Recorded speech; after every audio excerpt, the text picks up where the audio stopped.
The Bengal files, विवेक रंजन अग्निहोत्री जो इस film के डायरेक्टर हैं, ना ही इस फिल्म के बल्कि उन्होंने जो अभी एक राह पकड़ी है कश्मीर फाइल्स, वैक्सीन वॉर के बाद और अब द बंगाल फाइल्स, ये जिस रास्ते पे चल पड़े हैं ना, अब ये यहां से ना यू टर्न लेने वाले हैं ना पीछे मुड़कर देखने वाले हैं, सीधा आगे दौड़ते रहेंगे। और जिस रफ्तार से ये फिल्म लेकर आ रहे हैं और ये Bengal files the darkest chapter of Indian history, the direct action day की कहानी, 3.5 घंटे की ये फिल्म है।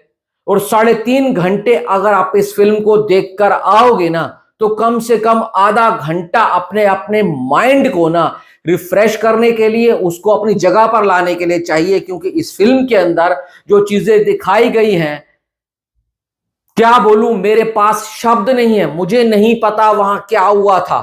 पर इतना कहना चाहूंगा, जिस तरीके से विवेक रंजन अग्निहोत्री ने इतने रॉ, इतना रियल दिखाया है ना, वो बहुत कुछ आपको बताकर जाता है और बहुत कुछ आपको सिखा कर भी जाता है। भाई, ऐसी फिल्में बनाने के लिए बहुत जिगरा चाहिए, और जिगरा भी ऐसा चाहिए कि जिगरे के अंदर खून का उबाल 24 घंटे 420 डिग्री सेल्सियस पर उबलता रहना चाहिए। क्योंकि जो इसके अंदर ब्रूटल एक्शन सीक्वेंसेस हैं, वो सिर्फ एक्शन सीक्वेंसेस नहीं है, ये उस दिन की कहानी बयां करते हैं जो भाई साहब रियल में बंगाल के ऊपर हुआ था। और यहां पर जो जो कैरेक्टर जिसने भी प्ले किया है, हेड्स ऑफ उसको है कि उन्होंने इतना सही तरीके से, इतना रॉ रियल रखते हुए दिखाया। और कैमरे के आगे वो इमोशन, वो दर्द, वो उस दिन की कहानी को बहुत अच्छे तरीके से लेकर आते हैं।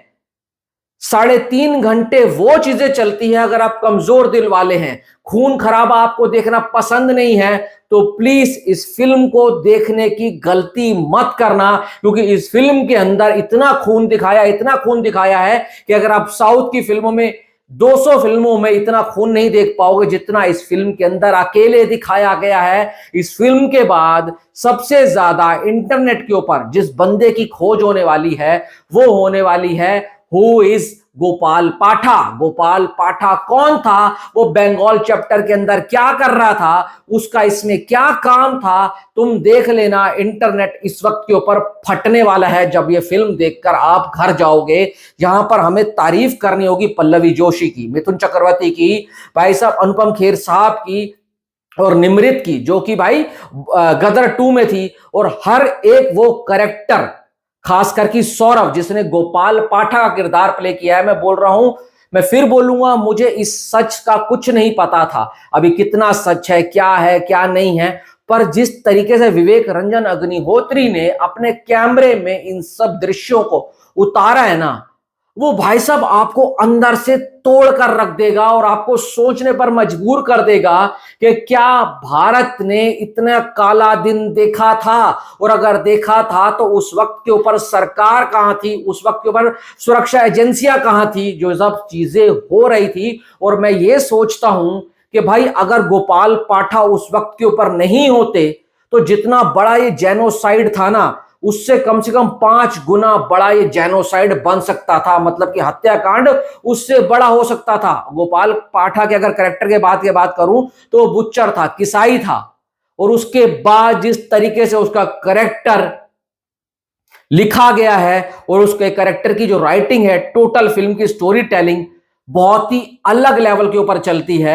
ये 3.5 घंटे आपको हॉन्ट करेगी, हॉन्ट मतलब डरा कर भी रखेगी और शॉक भी करेगी। और ऐसे ऐसे दृश्य आते हैं जो आपका दिमाग सुन्न हो जाएगा। एक सीन के बारे में सिर्फ यहां पर बताऊंगा, इसमें कोई स्पॉइलर नहीं है, वो आपने शायद ट्रेलर में भी देखा होगा।